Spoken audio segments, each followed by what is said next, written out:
이 화계충이라는 것은요, 이 진술충미 네 가지 중에 진술충과 충미충을 말합니다. 그런데 이 화계라는 것은 이 어떤 것을 나타내냐면, 이 화계라는 것은 그 예체능적인 기질, 재능 이런 걸 나타내요.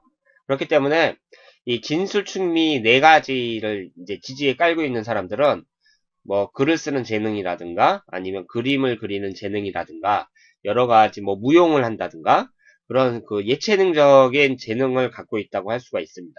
그런데 이것이 충국이 발생하면 그 재능이 그 땅에 묻히는 거예요. 그러니까 이 진술충미 네 가지가 전부 그 토를 나타내잖아요.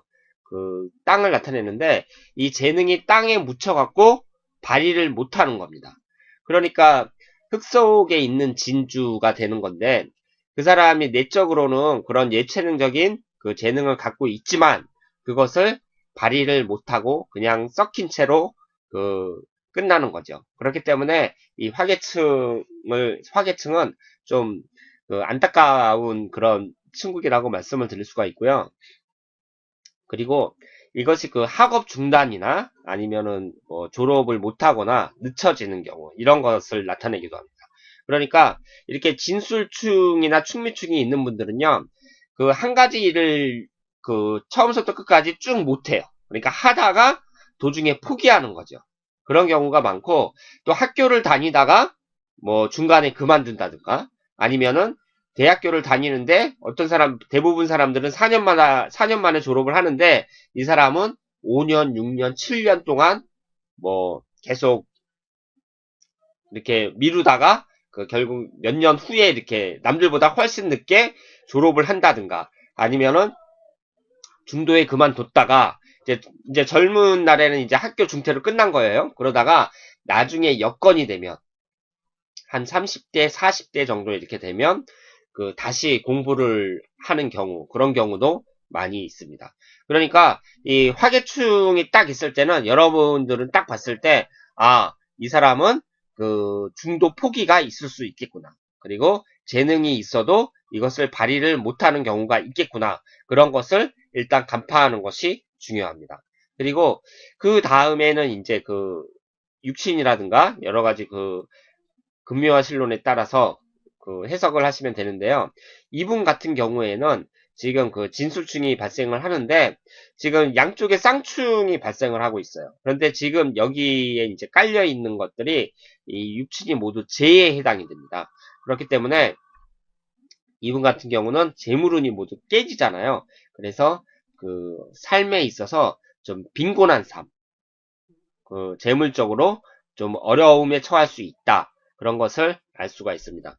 그리고 이분은 지금 이 천간도 이렇게 충국이 발생하고 있어요. 이게 갑경충으로 이게 발생하고 있는데 이게 이제 내 자신이 그 충국을 받으면 나쁘다고 했잖아요. 그래서 이분 같은 경우는 갑경충으로 깨지면서 상당히 안 좋다. 이렇게 말씀을 드릴 수가 있고요. 이 관이라는 것이 또 직장을 나타내잖아요. 그래서 이분은 직장도 깨지고 밑에 이 재물운도 깨지기 때문에 상당히 힘든 사주다. 이렇게 말씀을 드릴 수가 있습니다. 그런데 이 화계충이라는 것은요. 앞에서 배웠던 이 도화충이나 역마충에 비해서는 그 비교적 강도가 약하다고 할 수가 있습니다. 그러니까 역마충 같은 경우는 잘못하면 이 교통사고 당해갖고 사람이 죽거나 불구가 되거나 뭐 그럴 수도 있고 이 도화충 같은 경우도 잘못하면은 완전히 그 인생 망칠 수도 있거든요.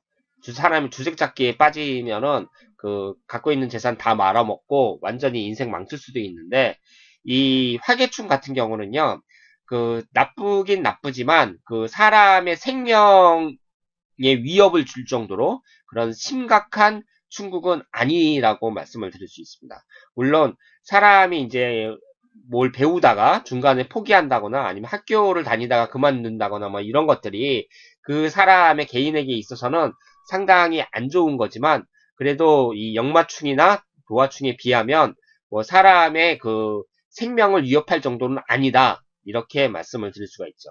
그러니까 이게 이제 진술충미라는 게 전부 그 중간에 해당하는 거잖아요. 그래서 중간에 해당하는 그 토기운이기 때문에 이 충국을 당해도 그렇게 뭐 인생을 완전히 송두리째 바꿀 정도의 그렇게 큰 충격은 주지 않는다. 이렇게 말씀을 드릴 수가 있습니다.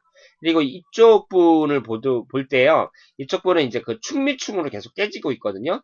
그런데 이분 같은 경우는 이제 비견이 이제 계속 깨지고 있기 때문에 그 형제 간에 무슨 다툼이나 아니면은 그 친구들 간에 뭐 덕이 없다거나 뭐 이런 것을 나타낸다고 볼 수가 있습니다. 그러니까 이 진술충이나 충미충도 그 안 좋은 거죠. 안 좋은 거고 이렇게 이 육신을 보고 이제 뭐 판단할 수도 있고 그리고 이분들도 다 지금 그 가정이 깨진다고 볼 수가 있어요. 지금 여기에 있는 배우자 궁하고 여기 그 어머니 궁하고 자식 궁하고 전부 충국이 발생을 하니까 이 가정도 이태롭다. 이렇게 말씀을 드릴 수가 있고 그리고 앞에서 말씀드렸던 것처럼 이렇게 충미충이 발생을 하면 그 일관되게 어떤 한 가지 일을 못하고 중도에 포기하는 일이 많으니까 그 뭐 학교 같은 데를 뭐 다니다가 중간에 그만둔다거나 뭐 늦게 졸업한다거나 뭐 한 가지를 배우다가 어떤 걸 배우다가 끝까지 못 배우고 중간에 포기한다거나 뭐 그런 게 있을 수 있다. 이렇게 말씀을 드릴 수가 있습니다. 그런데 이런 분들이요.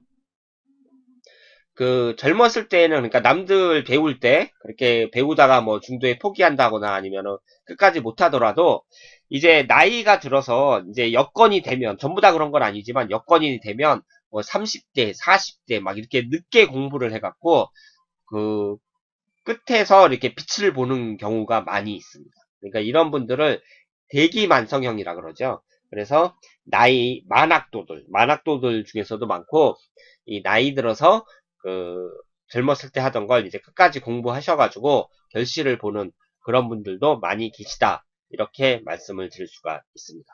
자, 그러면 제가 오늘은 그 충의 작용에 대해서 말씀을 드렸어요. 그러니까 정리를 하자면은요, 이 충이라는 것은 그 사주를 분석할 때 가장 기본이라고 말씀을 드릴 수가 있는데, 충국이 발생하면 일단 나쁘다고 생각을 하시면 됩니다. 그리고 그 뭐 용신이고 뭐고 그런 것도 필요 없어요. 이 진수충이나 충미충이나 지금 충국이 당하는 것이 그 만약에 용신이라고 하더라도 무조건 나쁜 겁니다.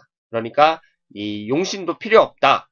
일단 충국을 당하면 무조건 나쁘다. 이렇게 말씀을 드릴 수가 있고요. 이것을 해석을 할 땐 일단은 이것이 도화충이냐 아니면 역마충이냐 아니면 화개충이냐 그걸 빨리 간파를 하신 다음에 그 다음에 여기 밑에 있는 육신 어떤 육신에 해당이 되느냐 그것을 보시고 그리고 이 충국을 당하는 자리가 부모궁이냐 자식궁이냐 아니면 배우자궁이냐 이런 것을 보시면서 판단을 하는 것이 중요하다. 그리고 이 천간에 있어서 일간인 내가 충국을 받을 경우에는 상당히 안 좋다. 이렇게 말씀을 드릴 수가 있겠습니다. 그리고 충국이라는 것은 이렇게 양쪽에 있다든가 아니면은 나란히 있든 간에 그 양쪽에 있든가 나란히 있으면 쌍충이 돼서 더 강도가 세다. 이렇게 말씀을 드릴 수가 있고요. 그리고 만약에 충국이 있잖아요. 충국이 하나 떨어져서 있을 때 예를 들어서 충미충이 아니라 이 미가 이 연주에 있을 때 이 월주에는 다른 게 있고 이렇게 한 단계 떨어져서 있을 때는 그 영향력이 없습니다. 그러니까 그것은 충국이 발생하지 않는다. 이렇게 생각을 하시면 되겠어요. 지금 가리키는 곳이 그 우리나라에서 사주 명리학을 가리키는 교습소가 아주 상당히 많고요. 그리고 배운 스승들이 전부 다 다르기 때문에 그 가리키는 것도 다 다르거든요. 그래서 이렇게 한 단계 떨어져 있어도 이것이 충국이 발생한다. 뭐 이렇게 가리키는 분들도 많이 계시는데 이런 것들이 이제 실제 이렇게 분석을 해보면 한 단계 떨어져 있는 것은요, 그 영향력이 거의 없어요. 그렇기 때문에 이런 것은 그 충국이 발생하지 않는다. 그러니까 그 바로 옆에 있는 것끼리만 충국이 발생을 한다. 이렇게 해석을 하는 것이 맞다고 할 수가 있습니다. 자, 그러면 오늘은 그 충국에 대해서 제가 그 강의를 했는데요. 그 오늘 한 내용만으로도 그 완벽하다고는 할 수가 없습니다. 하지만 앞으로 그 고급 강좌 시간이나 아니면 실전 풀이 시간에 그 직접 이 사주를 분석을 하면서 그때 가서 그 더 깊은 내용을 다루도록 하겠습니다. 자, 그러면 오늘 강좌는 여기서 마치겠습니다.